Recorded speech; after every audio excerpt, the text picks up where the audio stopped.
Hello students, welcome to our YouTube channel maths brain. कैसे हैं आप सभी? आई होप प्रीवियस जितने भी क्वेश्चंस हम लोगों ने सॉल्व किया था आपने उन्हें प्रैक्टिस किया होगा और मुझे लगता है कोई डाउट नहीं हुआ होगा, इसीलिए आपने कोई भी कमेंट नहीं किया। ठीक है, तो चलिए बहुत अच्छी बात है। आज हम लोग देखते हैं क्वेश्चन नंबर 15। ठीक है, आज हम लोग देखेंगे एक्सरसाइज 9.1 का क्वेश्चन नंबर 15। देखते हैं क्या कहता है क्वेश्चन। क्वेश्चन नंबर 15 है आपका, A straight highway leads to the foot of a tower. A man standing at the top of the tower observes a car at an angle of depression of 30 degree, which is approaching the foot of the tower with the uniform speed. 6 seconds later, the angle of depression of the car is found to be 60 degree. Find the time taken by the car to reach the foot of the tower from this point. ठीक है,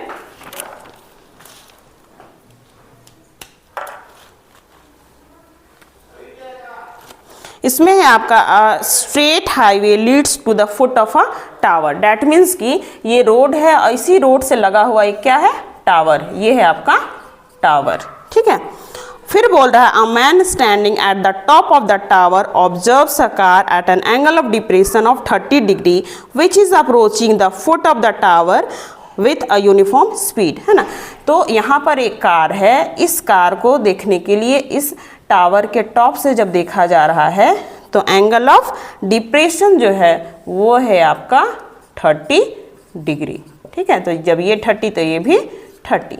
और ये car जो है point सी पर जो है वो चलते हुए कुछ यूनिफॉर्म स्पीड से, यूनिफॉर्म मतलब एक फिक्स स्पीड है ना, दैट मीन्स कि इक्वल इंटरवल ऑफ टाइम में इक्वल डिस्टेंस कवर करेगा। ठीक है, तो ये जो कार है वो फिक्स यूनिफॉर्म स्पीड से चल रहा है और इधर टावर के बॉटम की ओर आ रहा है। ठीक है, और क्या हो रहा है, 6 सेकेंड लेटर, 6 सेकेंड चलने के बाद ये जो कार है the angle of depression of the car, मतलब कार मान लिया पोजीशन बी पर पहुंच गया 6 सेकेंड के बाद, और इस पोजीशन में जब कार को टावर के टॉप से दिखा गया तब एंगल ऑफ डिप्रेशन पता चला कि क्या हो गया, 60 डिग्री। जब ये 60 तो ये एंगल भी क्या हो गया, 60 डिग्री। ठीक है, find the time taken by the car to reach the foot of the tower from this point. Question हमारा है कि जब कार पॉइंट बी से मान लिया पॉइंट ए पर है ना, टावर के बॉटम में जब पहुंच जा रहा है तो यहाँ से यहाँ तक आने में उसको कितना टाइम लगा ये हमें बताना है। ठीक है, यहाँ पर टाइम लगा 6 सेकेंड, यहाँ टाइम हमें पूछ रहा है, टावर का हाइट नहीं दिया हुआ है, बस हमें एंगल ऑफ डिप्रेशन दिया है, 30 तो 30, 60 तो 60। ठीक है, एक वर्ड यहाँ बस नया चीज क्या है, यूनिफॉर्म स्पीड। दैट मीन्स यहाँ से यहाँ तक जाने में जो उसका स्पीड है वही स्पीड का क्या है, यहाँ से यहाँ तक का। ठीक है, क्लियर? चलिए तो बनाना शुरू करते हैं।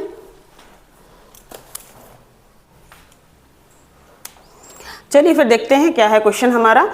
तो from right angle triangle A B D लेकर चलते हैं। From right angle triangle, from right angled triangle A B D है ना, tan 60, tan theta equals to p by b, तो h बाई एक्स। tan 60 का वैल्यू होता है √3, यहाँ है h बाई एक्स। सॉल्व करेंगे तो h का वैल्यू हमारा निकलेगा x √3। ठीक है, फिर यदि लेकर चलते हैं right angle triangle C D A में है ना, next right angle triangle, next from right angle triangle, right angle triangle C D A है ना, C D A, tan theta equals to p by b, b है आपका A C.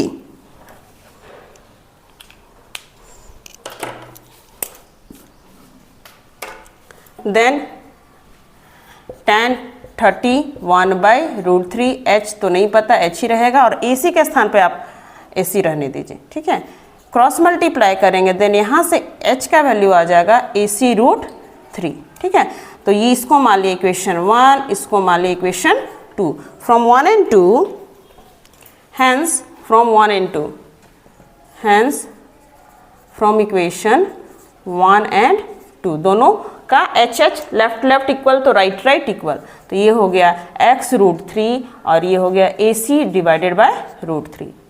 x का value हो गया AC√3x एंड यहाँ h का value हो गया, ये h हो गया AC बाई √3, h हो गया AC बाई √3, ठीक है, AC बाई √3। तो जब आपका ये मल्टीप्लाई होगा then we have AC equals to 3x, है ना, तो 3 और x क्या है, x डैट मीन्स की AB और AC क्या है, यहाँ से लेकर यहाँ तक, ठीक है, डैट मीन्स की AC यहाँ से लेकर यहाँ तक ये है आपका 3x, है ना, ये है आपका 3x, यहाँ से यहाँ तक x, तो यहाँ से यहाँ तक क्या है 2x, ये क्या है 2x, ये चीज़ समझना है। ये डिस्टेंस हमने निकाला 3x, इसको माना था x, टोटल में से x माइनस हो जाएगा, देन वी है 2x। क्लियर। नेक्स्ट अब आ जाता है यूनिफॉर्म स्पीड जो दिया हुआ है उसका यूज, ठीक है। यूनिफॉर्म स्पीड डैट मीन्स कि हर इक्वल इंटरवल ऑफ टाइम में इक्वल डिस्टेंस कवर करेगा, ठीक है। तो यहाँ पर हमको टाइम दिया है 6 सेकेंड और डिस्टेंस दिया हुआ है 2x, तो स्पीड निकल जाएगा। दिया हुआ है कि B से A तक जाने में जो टाइम लग रहा है शिप को वो हमें निकालना है, ठीक है। तो सबसे पहले हम क्या करेंगे, क्वेश्चन में एक वर्ड है आपका यूनिफॉर्म स्पीड, ठीक है, तो डैट मीन्स कि यूनिफॉर्म स्पीड डैट मीन्स कि इक्वल इंटरवल ऑफ टाइम में इक्वल डिस्टेंस कवर करेगा, ठीक है। तो यहाँ पर है आपका फ्रॉम C टू B तक जाने में उसका क्या स्पीड है, तो हमें डिस्टेंस पता है 2x, टाइम पता है 6, तो speed equals to distance by time, यहाँ पर स्पीड निकल जाएगा। उसी तरह speed during from B to A, तो speed equals to distance by time, distance हमें पता है x, टाइम है t, दोनों का जो वैल्यू होगा वो क्या होगा, सेम होगा, ठीक है। उसी को मैंने लिखा है, क्रॉस करेंगे तो x तो पहले कट गया है, उसके बाद यहाँ क्रॉस हो गया 2t और यहाँ हो गया 6, this implies t equals to 6/2 that is 3 second, ठीक है। तो यही है आपका टाइम जो कि लगा है किसको, कार को, यहाँ से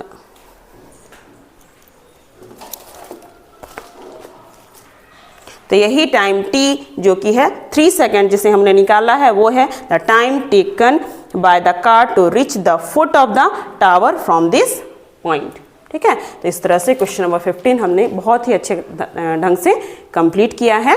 तो आप इसे 2-3 बार बनाइए, प्रैक्टिस कीजिए, तो ही ये सवाल आपका और मेरा इतना किया हुआ मेहनत काम आएगा, ठीक है।